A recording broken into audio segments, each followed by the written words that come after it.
Today's topic is a very, very important topic. Don't underestimate this one. It has to do with allegiances.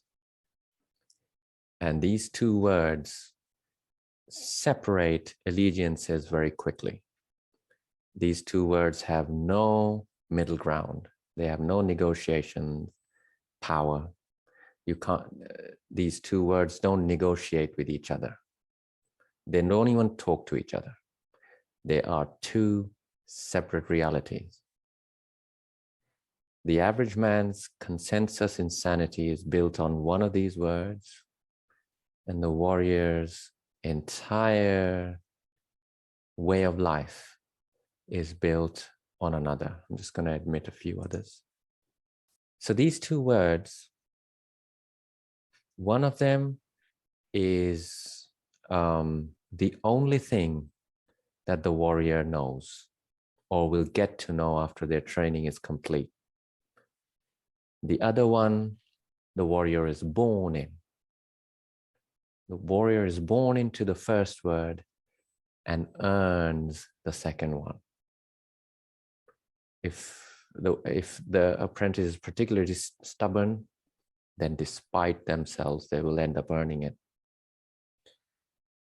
First one is safety. That's the first word. The average man's consensus reality is built on this word. Safety for all. Safety. Safety for the cattle. Anyone here owns pets or cattle? Raise your hands. No one here's got pets? Nick's got pets. I must have missed other people raising hands. Yeah, Shaheen maybe. Okay. Yeah, Arthur, I can see. Ah, he's beautiful. Look at him. Him, her. All right, we'll carry on. Okay. So Nick's got a little lovely cat. Okay. So you know that their safety comes first for you. Is that correct? Yeah. Their safety comes first for you. Why? Because it's not just any cat. It's not just any dog. It's your dog friend and your cat friend. They are with you. They trust you to keep them safe, especially when, in case of dogs, dogs are trusting you to keep them safe in your world. That's the crucial fucking difference right there. They're trusting you to keep them safe in your world. Just like the average man trusts the parasite to keep them safe in the parasite's world. This is not your world you were born into. This is the world created for you by the farmers. Get this very clear, that you start negotiating this point and go into all sorts of debates about it, you will remain forever where you are, continuously recycling right back. So here we have a situation, just like your pets. Now it's very easy to make the devil out of the parasite. Even when we use the term parasite, even though it is an accurate term as far as Toltec warriors are concerned to describe who runs the show, think about it from the cattle's point of view. Who is the parasite in the farm? The farmer. The farmer is the parasite. If you're a goat or a cow and you were born in a farm, you will die in a farm, who is living off of you? Who is living off of your produce, your offspring, your hide, your meat, everything? A new law was passed in the UK. Guess when? March 2020. Guess what else happened then? A new law was passed in the UK, and I'm sure it has been passed all around the world, pretty much within 30 to 60 days of March. And it gives the NHS, which is the National Health Service. Hello, Peter. Good to see you, man. It gives the National Health Service, which is the UK's medical service, which is free for all inhabitants of the UK. And I appreciate that very much personally. Carte blanche, whatever that word is, or overarching powers to harvest your organs when you're dead, no permission required. Guess what else happens in a farm? Right? So the farmer is not going to ask the cattle, can I have your spleen and your heart and your joints and your bones and your, everything after you're dead? Could I have that, please? It's a given. The cattle's dead, it's going to get harvested for whatever's worth it's worth. Okay, so you have that situation where you are born in a farm where the farmer is doing their thing and living off of you. And if anyone has had pets or has owned a farm or cattle, you know that their safety is paramount. So naturally, I want you to understand the mind of the parasite. Otherwise, what happens is we just do this. Oh, stay away from me. And true power, nothing is gained by rebelling. Okay? Nothing is ever gained by rebelling. It is the tool of fools. But when you understand the mind of your adversary, you retain empathy, because that is your way out, believe me. You retain empathy, but you also activate your power. Does this make sense? You don't want to make enemies, because then you're still playing the game, aren't you then? The warrior does not waste energy like this.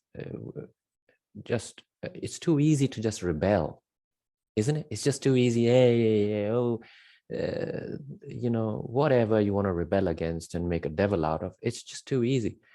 But the warrior goes the extra step, which, because of the warrior's impeccability,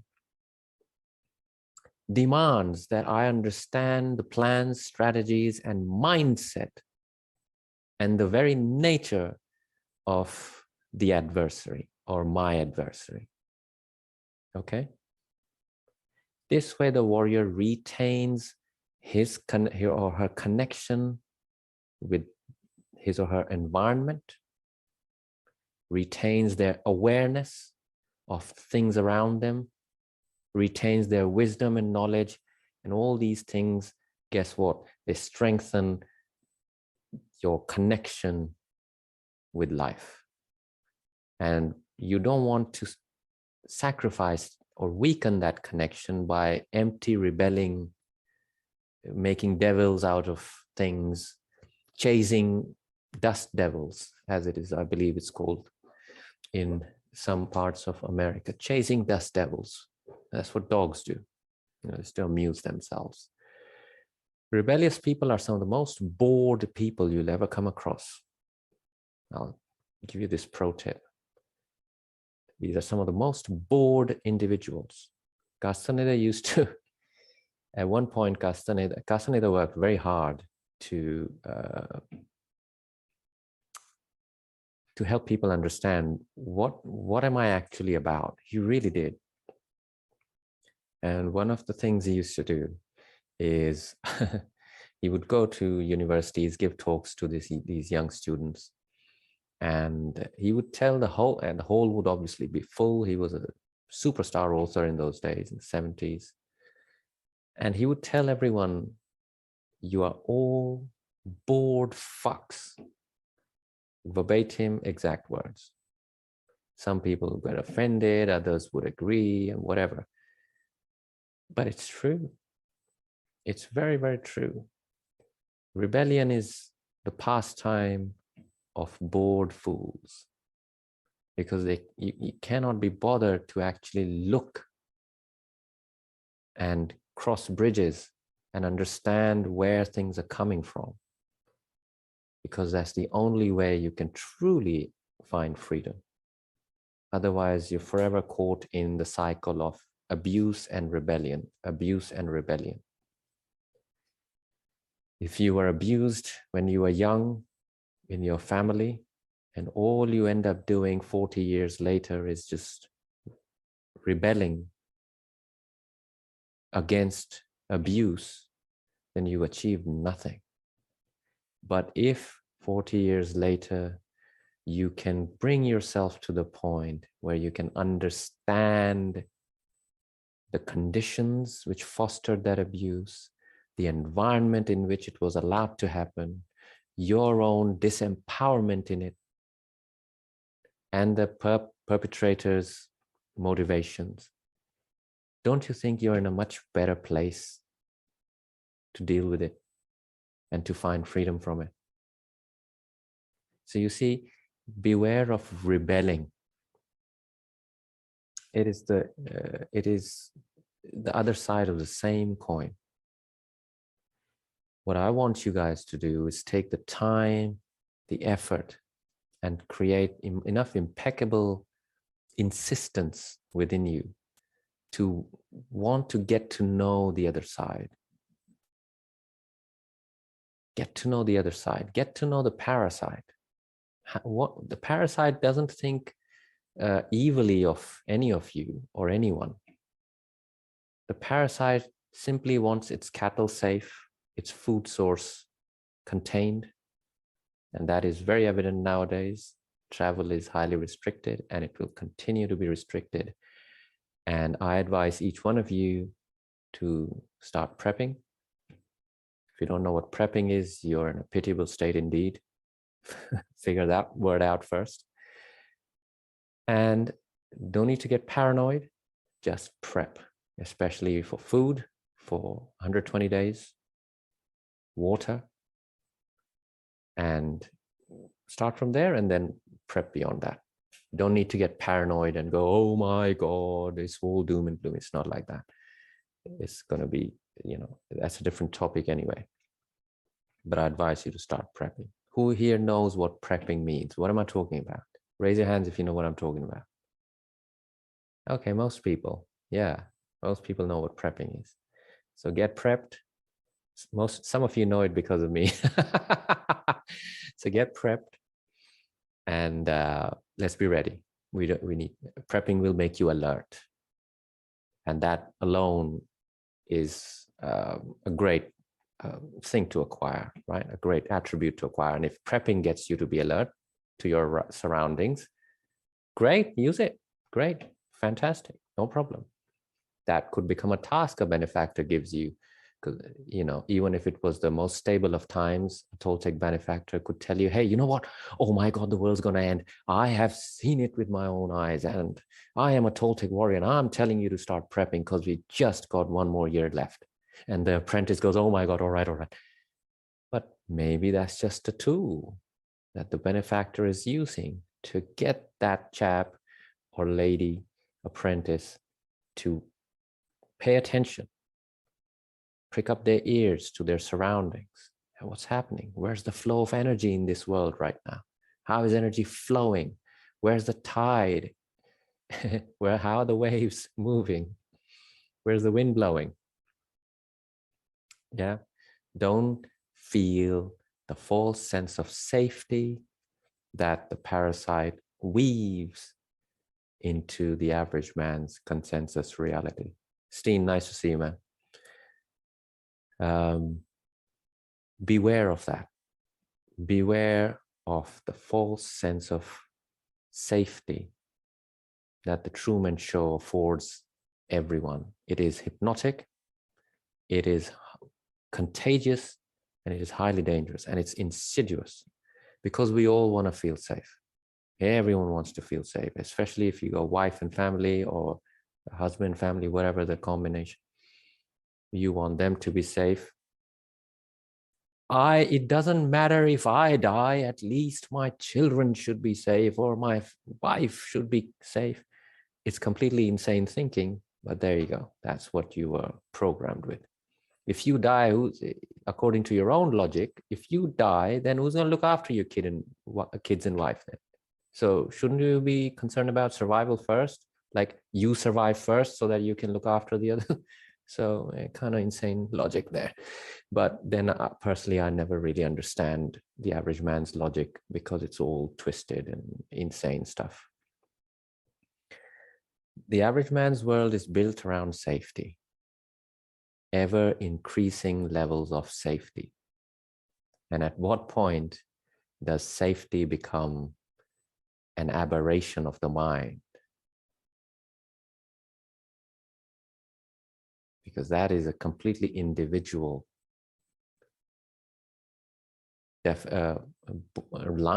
definition. For someone, they may have a very high need for safety.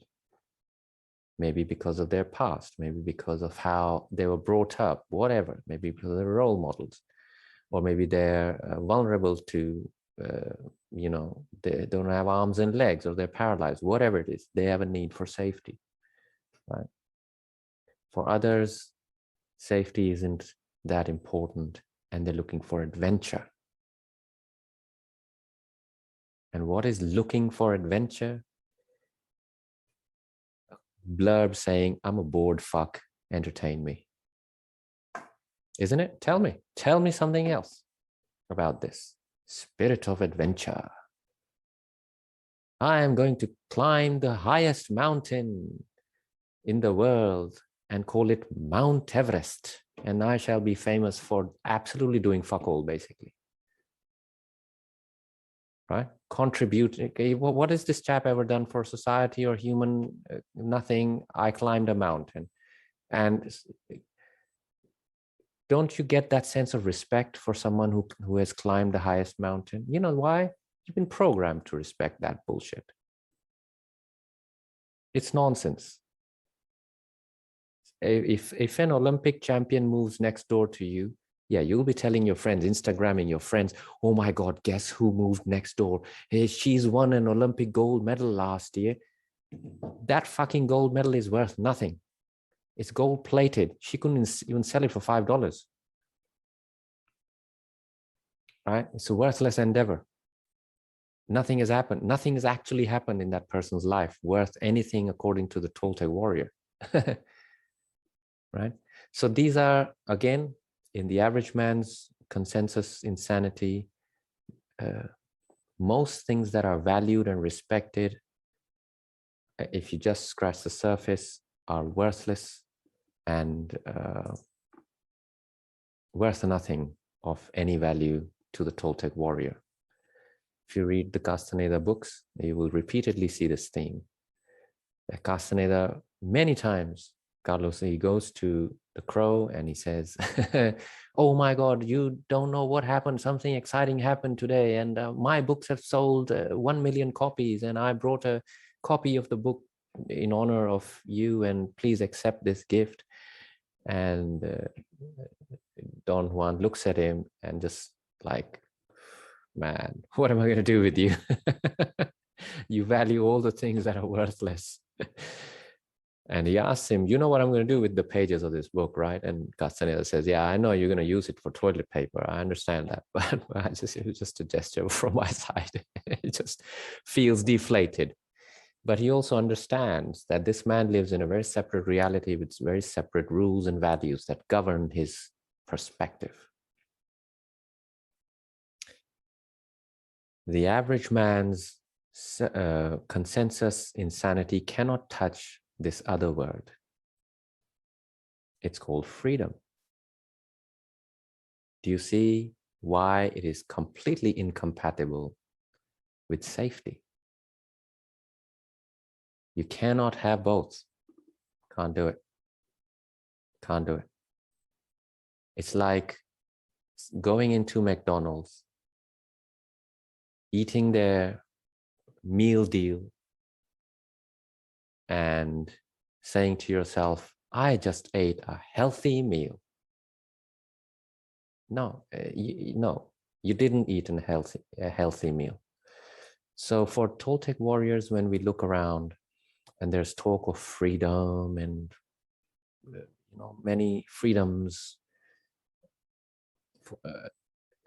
there, the average, cattle cannot be talking about freedom because they just don't understand what it is. What does a cow know of freedom, which was born in the farm, is going to be dead in the farm, never stepped outside the fences?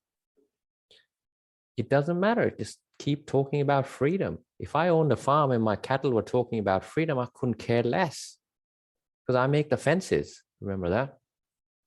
I make the fences. I couldn't care if the cattle are getting up on their high little stool and preaching to all the other cattle about freedom. I'm not even going to listen. I need, the milking needs to be done, and the calves have to be taken care of, and 100 different things in the farm I have to do. I've got no time to talk about freedom all you like. I make the fences, and if you try anything, I'll electrify the fences. Right? So the game belongs to me as the farmer. It doesn't belong to the cattle. So any talk of freedom, whilst remaining in the average man's consensus reality, is ineffective.